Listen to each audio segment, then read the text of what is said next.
கர்நாடகா மாநிலத்தின் முன்னாள் முதலமைச்சர் மதசார்பற்ற ஜனதாதளம் கட்சியின் தலைவர் தற்போதைய மத்திய அமைச்சர் குமாரசாமி பாஜக கூட்டணியில் இருந்து வெளியேறி மீண்டும் அவர் காங்கிரசின் கதவை கூட்டணிக்காக தட்டும் வாய்ப்பு உள்ளது என சிங்கப்பல்லாப்பூர் காங்கிரஸ் சட்டமன்ற உறுப்பினர் பிரதீப் ஈஸ்வர் கருத்து தெரிவித்துள்ளார்.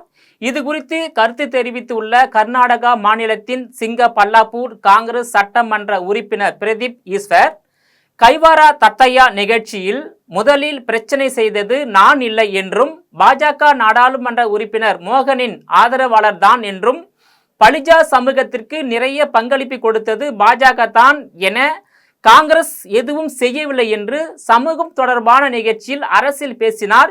இதனால் கோபம் அடைந்த நான் இது உங்க அப்பன் வீட்டு நிகழ்ச்சி இல்லை என்று கூறினேன் என சட்டமன்ற உறுப்பினர் பிரதீப் ஈஸ்வர் கருத்து தெரிவித்துள்ளார்.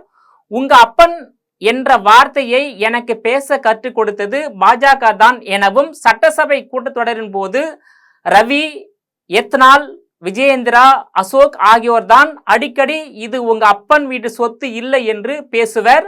அவர்கள் பேசியதை பார்த்து நானும் பேசினேன். இதற்கு பதிலளித்து பேசிய பிரதீப் ஈஸ்வர், மரியாதையாக பேச வேண்டும் என்று மத்திய உணவு அமைச்சர் பிரகலாத் ஜோஷி கூறியுள்ளார். மரியாதையாக பேசுவது எப்படி என்று பாஜகவினருக்கு அவர் சொல்லி தரட்டும்.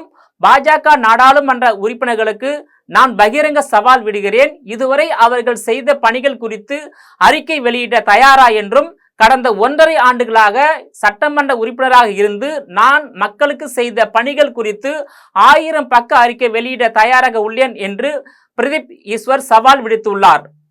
மத்திய கனரக தொழில்துறை அமைச்சர் குமாரசாமியை விமர்சித்து பேச வேண்டாம் என்று சிலர் என்னிடம் கூறினர். இந்தியாவின் முன்னாள் பிரதமர் தேவகவுடா குடும்பத்தின் மீது தனிப்பட்ட முறையில் எனக்கு மரியாதை உள்ளது. ஆனால் அரசியல் ரீதியாக நான் அமைதியாக இருக்க மாட்டேன்.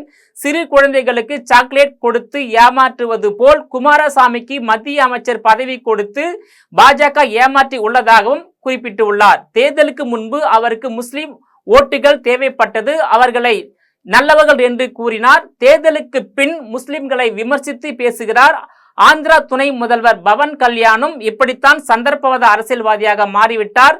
குமாரசாமி பாஜக கூட்டணியில் இருந்து வெளியேறி மீண்டும் அவர் காங்கிரசின் கதவை கூட்டணிக்காக தட்டும் வாய்ப்பு உள்ளதாக கர்நாடகா மாநிலத்தின் சிங்கப்பல்லாப்பூர் காங்கிரஸ் சட்டமன்ற உறுப்பினர் பிரதீப் ஈஸ்வர் கருத்து தெரிவித்துள்ளது காங்கிரஸ் அரசியலில் பரபரப்பை ஏற்படுத்தியுள்ளது.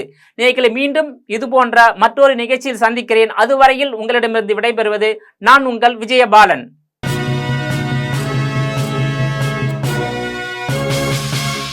உடனுக்குடன் அப்டேட் தெரிந்து கொள்ள ஜெம் டிவி தமிழ் ஆப்பை இன்ஸ்டால் செய்யவும்.